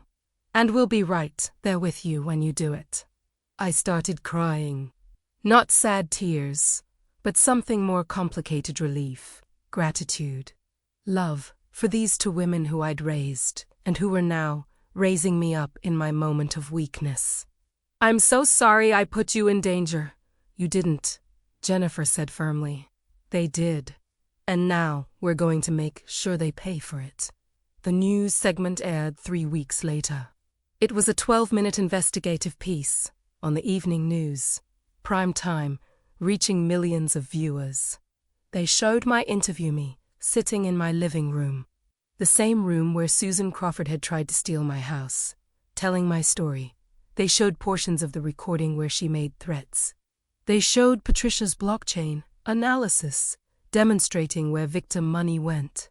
They interviewed the detective who'd taken my case, who admitted that law enforcement was overwhelmed by the volume of these scams and lacked resources to pursue every case effectively. And they put Susan Crawford's face on national television. Within hours, the response was overwhelming. The network's tip line was flooded with calls from other victims who recognized the voice from their own scam calls, who'd been visited by the same woman, who'd lost money to similar operations. Social media exploded with people sharing the segment, tagging elderly relatives, demanding action from law enforcement and financial institutions. My email, which the network had included at my request, filled with hundreds of messages from victims, from family members of victims, from people who wanted to help or share their own stories. But more importantly, something shifted in the official response. The FBI contacted me directly, not with platitudes about how they were investigating, but with concrete action. They wanted to interview Patricia and me. They wanted our documentation. They wanted to coordinate with other field offices that had been pursuing related cases. Suddenly, my case wasn't just another file in an overworked agent's inbox. It was part of a larger pattern that now had public attention and public pressure behind it. The Connecticut Attorney General's office opened an investigation into property fraud targeting elderly residents. The Banking Commission announced new protocols for large cash withdrawals and wire transfers that would require additional verification. And most surprisingly, several of the victims Patricia had connected with over the past months came forward publicly, adding their voices to ours, creating a wave of awareness that made it harder and harder for these operations to function. But we still didn't have Susan Crawford. Her face was everywhere, but the woman herself had vanished. The FBI told us that the woman in the photo was almost certainly using a fake identity, that she'd probably left the country or gone deep underground. The training document Patricia had found came from a forum on the dark web that had been shut down shortly after our story aired, whether by law enforcement or by the criminals covering their tracks. We couldn't be sure. For a while, I thought that was as much justice as I was going to get. Awareness raised. Some policies changed. Other victims coming forward. It wasn't nothing, but it wasn't closure either. The money was still gone. The woman who'd threatened me in my own home was still free. And then, 3 months after the news segment aired, I got a call from Agent Sarah Hernandez of the FBI. "Mrs. Patterson, we've made an arrest." Mart stopped. "Susan Crawford. Her real name is Diana Volkov. She's a U.S. citizen, originally from Brighton Beach in Brooklyn. She worked as a paralegal before getting involved in fraud operations about 7 years ago. And Margaret, she's talking. She's cooperating." The story Agent Hernandez told me over the next hour was both infuriating and oddly banal. Diana Volkov wasn't some criminal mastermind. She was a single mother with debt and limited options, who'd started by helping a boyfriend run small-time scams. She discovered she was good at reading people, good at seeming trustworthy, good at manipulating emotions. The boyfriend's operation had grown, recruited more people, become more sophisticated. By the time Diana realized she was into deep, she'd already helped steal millions of dollars from dozens of victims. The phone scammers worked from overseas, mostly from call centers in India and Eastern Europe, where English-speaking workers could follow scripts for a few dollars an hour. They'd make hundreds of calls a day, and the few that succeeded would be passed up the chain to more skilled operators who'd handle the actual extraction of money. Diana was what they called a closer, someone who handled the final, high-value steps, where a physical presence was required. She says she never wanted to hurt anyone, Agent Hernandez told me. She says she told herself the victims were insured, that they could afford to lose the money, that everyone was running some kind of scam anyway. All the justifications people make when they don't want to face what they're really doing. Did she know she threatened me? Did she understand what she was doing to my life? There was a pause. Yes, she knew. And she's expressed remorse, for whatever that's worth to you. It wasn't worth much, honestly. Remorse doesn't bring back $127,000. Remorse doesn't undo the months of fear and shame and sleepless nights. But it was something. It was acknowledgement that what happened to me was real and wrong and caused by specific human choices. What happens to her now? I asked. She's been charged with multiple counts of wire fraud, identity theft, and conspiracy. She's facing significant prison time. But because she's cooperating, giving us names, bank accounts, details about how the operation worked, the prosecutor might offer a reduced sentence. I know that's not satisfying, Margaret. I know you probably want her to spend the rest of her life in prison. But her cooperation is helping us build cases against the people running these operations. It's helping us prevent future victims. And what about my money? What about everyone else who lost money to these people? Agent Hernandez sighed. The money moved through cryptocurrency and offshore accounts, specifically designed to be impossible to recover. Even with Diana's cooperation, even with everything we know now, the chances of recovering any significant portion of what was stolen are minimal. I'm sorry. I wish I had better news. I thanked her for the call and sat at my kitchen table for a long time after we hung up. Part of me felt vindicated. Diana Volkov was arrested. The operation was disrupted. Other victims might be spared because of our work. But another part of me felt hollow. The money was still gone. That reality hadn't changed. I was still elderly, still a widow, still someone who'd made catastrophically bad decisions that had cost me nearly a third of my life, savings. But I wasn't broken anymore. That was the thing I discovered through all of this. The scam had taken my money, but I'd taken something back: my agency, my voice, my refusal to be just a victim. I'd fought back in the only ways available to me, and while I hadn't won in the conventional sense, I hadn't lost either. I'd survived. I'd helped others. I'd made a difference. Jennifer and Amanda came to visit that weekend. We sat together in my living room, the three of us, and I told them about Diana Volkov's arrest. Jennifer asked the question I'd been avoiding. Mom, what are you going to do now? About money, about your future. I'd been thinking about this for weeks, running numbers, making calculations, trying to figure out what my life looked like with a $127,000 hole in my retirement savings. The house was paid off, which helped. Social Security and my pension covered basic living expenses. But the cushion I'd had, the security that let me sleep at night knowing I could handle emergencies or help my daughters if they need, that was gone. I'm going to be okay, I said, and I realized I actually believed it. I'm going to have to be more careful with money. I might have to make some changes, scale back some things, but I'm not destitute. I'm not helpless. And I've learned something valuable through all of this. What's that? Amanda asked. That I'm stronger than I thought I was. That asking for help isn't weakness. That getting older doesn't mean getting invisible or irrelevant. These people tried to turn my age and my grief and my isolation into weapons against me. And for a while, it worked, but not anymore, not ever again. We spent the rest of that weekend together, not talking about scams or money or fear. Just being together, being family, being the support system I'd been too proud and too ashamed to lean on when I'd needed it most. And I realized that was maybe the most important lesson I'd learned.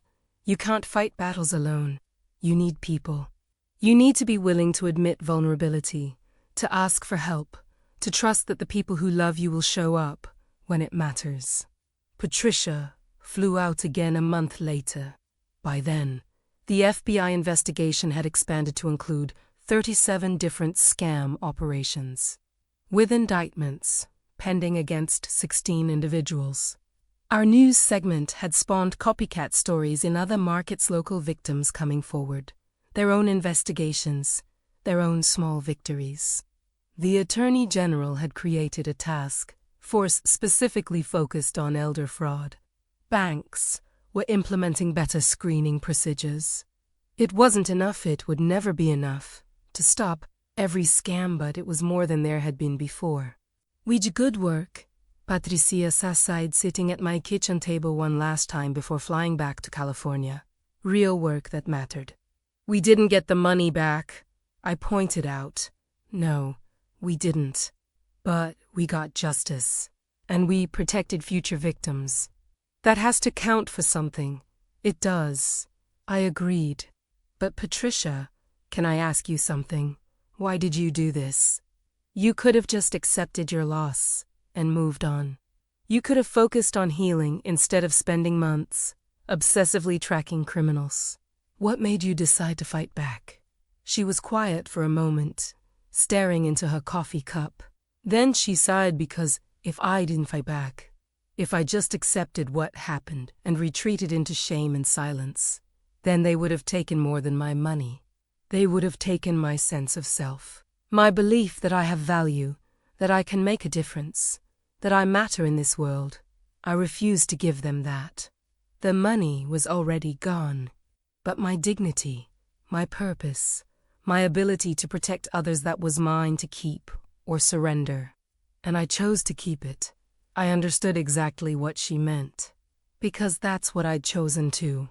The months after Diana Volkov's arrest settled into a new normal.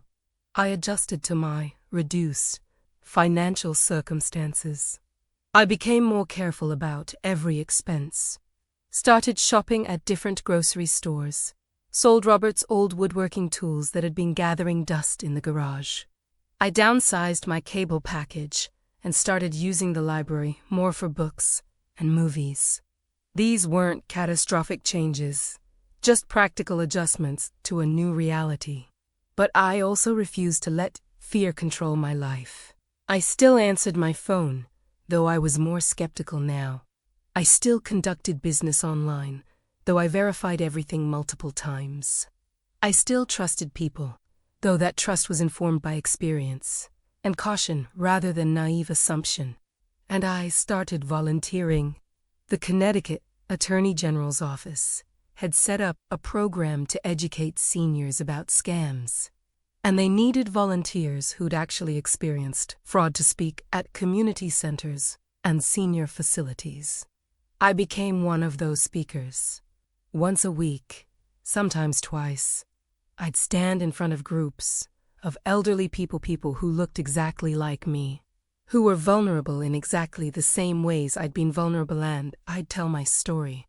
Not the sanitized version, not the version that made me look smart or capable.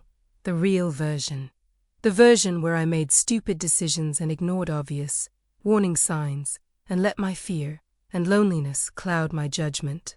Because that's the version that actually helps people.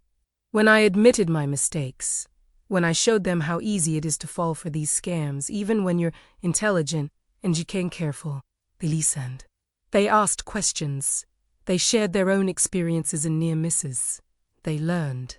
One afternoon, speaking at a community center in New Haven, an elderly man approached me after my presentation. He was maybe 80 years old, using a walker, and there were tears in his eyes. "Thank you," he said simply. 3 weeks ago, I got a call from someone claiming to be from Medicare, saying my benefits were about to be suspended. They wanted me to buy gift cards to verify my identity. I almost did it. I was scared, and I was alone, and they sounded so official. But then I remembered hearing about your story on the news. Under my saint, you saved me from making the same mistake you made. I hugged this stranger, this man whose name I didn't even know, and I felt something shift inside me. The money I'd lost was gone forever. That pain would always be there, a scar I'd carry for the rest of my life. But if sharing my story, if being willing to be publicly vulnerable and admitting my failures could prevent even one other person from experiencing that same pain, then maybe it hadn't all been for nothing. Over the next year, I spoke to hundreds of seniors. I taught them the warning signs, unsolicited calls claiming to be from government agencies or banks, pressure to act immediately without time to think or consult family, requests for untraceable payment methods like Bitcoin or gift cards or wire transfers, threats of arrest or loss of benefits if you don't comply immediately. I taught them to verify everything independently, to hang up and call the official number for whatever institution supposedly contacted them, to never give out personal information over the phone, to tell family members immediately if anything felt suspicious. And I told them the hardest lesson I'd learned, that being scammed doesn't make you stupid, it makes you human.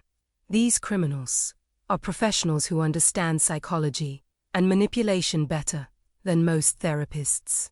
They practice on hundreds of victims, refining their approaches, finding the exact combination of fear and urgency and false authority that overrides rational thought. Falling for a scam isn't a personal failure. It's a crime committed against you by someone who deliberately exploited your trust and your vulnerabilities. The shame I'd felt, the overwhelming, crushing shame that had nearly broken me, started to lift as I spoke openly about what happened. Other victims contacted me, wanting to share their stories, wanting advice, wanting to know they weren't alone. Patricia and I started an informal network, connecting victims, sharing information, providing support. We couldn't get anyone's money back, but we could offer something almost as valuable: community, understanding, and the knowledge that they weren't isolated in their experience. 2 years after Diana Volkov's arrest, I received a letter from the Federal Correctional Institution in Danbury, Connecticut. It was from Diana herself. The letter was long and rambling, filled with apologies and explanations and justifications. She told me about her childhood, her struggles, the choices that had led her down this path. She said she thought about me often, about the look on my face when she'd threatened me in my own home. She said she was sorry. She said she hoped I could forgive her someday. I read that letter 3 times, trying to figure out how I felt. Anger, certainly. Frustration at her attempts to justify her actions. But also something unexpected: pity. Not forgiveness, not absolution, but pity for someone who destroyed her own life along with mine and so many others. Diana Volkov was serving 8 years in federal prison. She'd lost custody of her daughter. Her life, just like mine, had been forever changed by the choices she'd made. I didn't respond to the letter. I didn't owe her my forgiveness or my understanding. But I also didn't burn it or throw it away in anger. I filed it in a folder with all the other documentation from this chapter of my life, a reminder of what happened, of what I survived, of the journey from victim to survivor to advocate. My financial situation slowly improved. I took on some part-time work, doing online tutoring, teaching reading to elementary school students. The same thing I'd done for 30 years in the classroom, but adapted for a virtual world. It didn't pay much, but every bit helped. I got more strategic about my investments, worked with a financial advisor to rebuild what I could of my savings. I'd never get back to where I was before the scam, but I could create a new baseline, a new security. Jennifer and Amanda checked in regularly, but they stopped treating me like a fragile object that might shatter at any moment. We developed a new relationship, one where I was honest about my struggles and they were honest about theirs. When Amanda went through a difficult breakup, she called me not just as a mother but as someone who understood loss and healing. When Jennifer faced challenges at work, she asked for my advice not out of obligation but because she valued my perspective. The distance the scam had created, the wall of shame I'd built had crumbled, and in its place was something stronger and more honest. My grandchildren, who were teenagers when this all started, are in college now. They know the story of what happened to their grandmother. Not because I sat them down for some formal teaching moment, but because it came up naturally when they were learning about cybersecurity, when they were studying elder abuse in their sociology classes, when they were navigating their own first experiences with online fraud attempts. They'd ask questions, and I'd answer honestly, and I watched them develop a healthy skepticism, an understanding that not everyone online is trustworthy, that being careful isn't the same as being paranoid. I think about the woman I was in September 2020 grieving, isolated, vulnerable in ways I didn't even recognize. I think about how easy it was to manipulate me, to turn my natural kindness and trust into weapons against myself.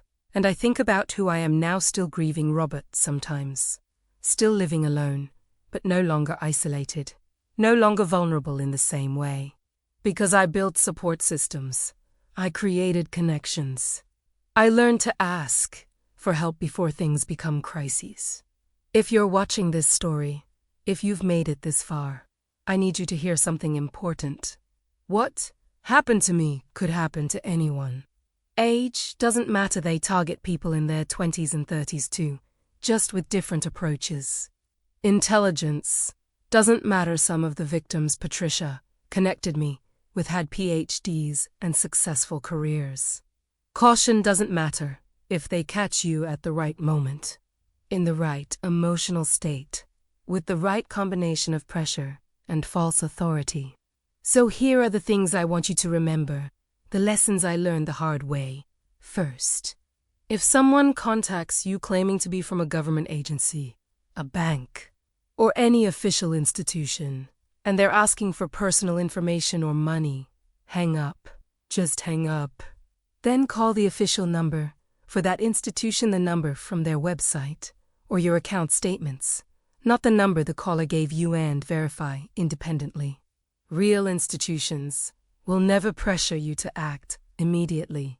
Real institutions will never threaten you with arrest or loss of benefits for taking time to verify their identity.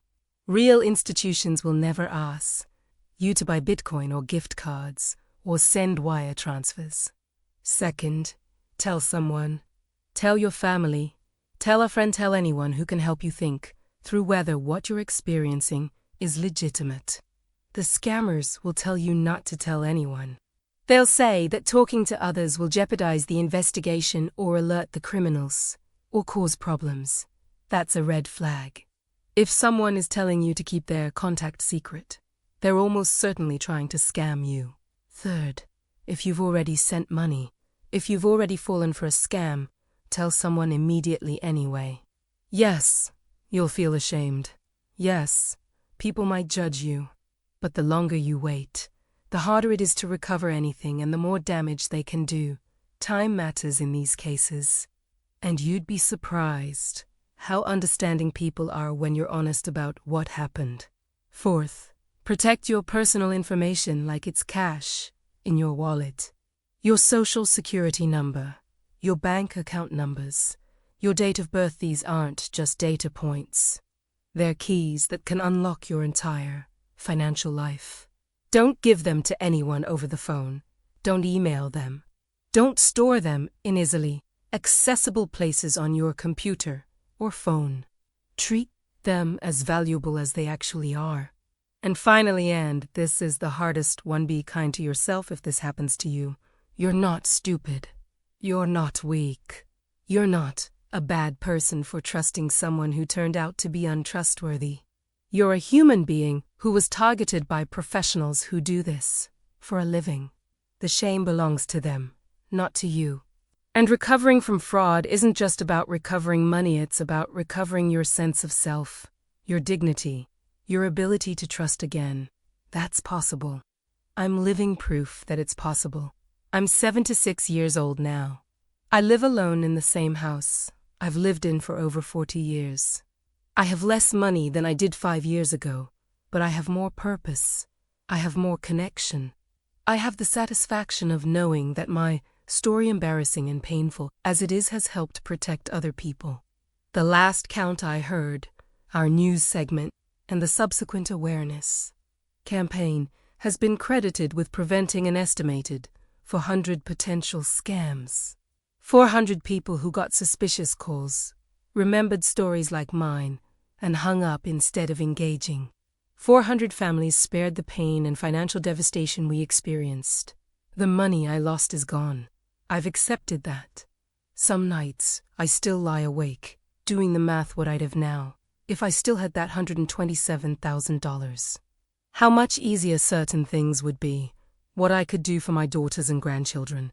But most nights, I sleep soundly, because I know I fought back. I know I made a difference.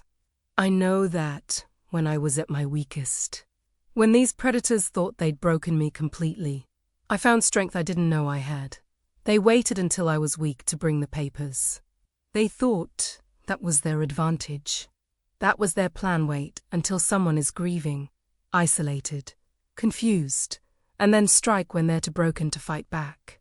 But they miscalculated, because sometimes being pushed to your absolute lowest point is what forces you to discover what you're really made of. Sometimes losing everything except your dignity is what teaches you how valuable that dignity actually is. Sometimes, being broken is what allows you to rebuild yourself into something stronger than you were before. They took my money, but I took my life back.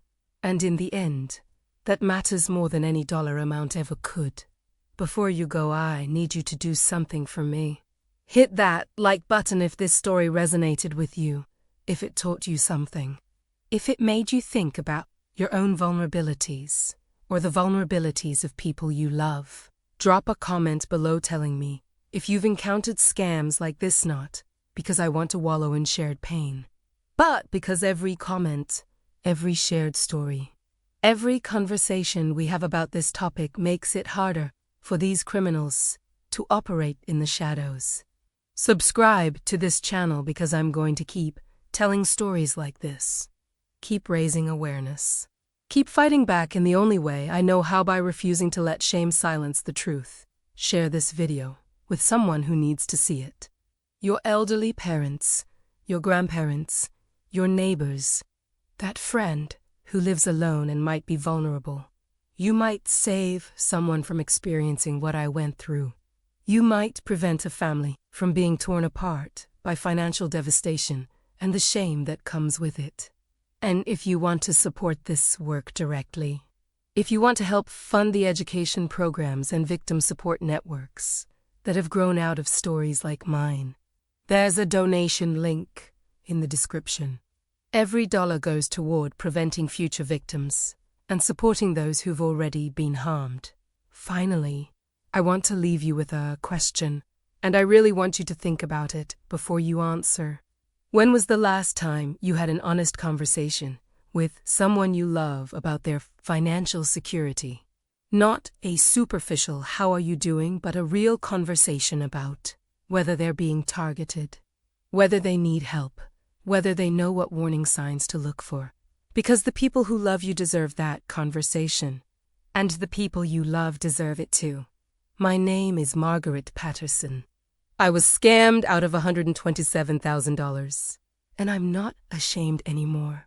I'm a survivor, I'm an advocate, and I'm here to make sure what happened to me doesn't happen to you.